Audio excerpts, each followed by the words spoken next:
রাজধানীর হাতিরঝিল থানার উলনপুরাবাড়ি এলাকায় তাণ্ডব চালিয়েছে কিশোর গ্যাংয়ের সদস্যরা। তাদের ছোড়া এলোপাতাড়ি হামলায় অন্তত দুজন গুলিবিদ্ধ হয়েছেন। শনিবার রাত 10:15টার দিকে গুলিবিদ্ধ অবস্থায় তাদের দুজনকে উদ্ধার করে ঢাকা মেডিকেল কলেজ হাসপাতালের জরুরি বিভাগে নেওয়া হয়। তাদের একজন মোহাম্মদ জিলানী এবং অপরজন শুভ। গুলিবিদ্ধ জিলানীর ছেলে সাইফুল জানান, তার বাবা উলনপুরাবাড়ি এলাকায় কলা বিক্রি করে। রাতে হঠাৎ দুর্বৃত্তরা গুলি ছুড়লে তিনি গুলিবিদ্ধ হন।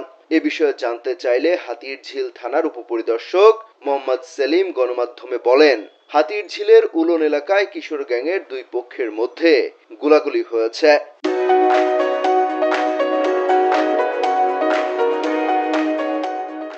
পুলিশের তেজগাঁও বিভাগের একজন কর্মকর্তা বলেন, ওই এলাকায় কিশোর গ্যাংয়ের দুপক্ষের মধ্যে গোলাগুলি হয়।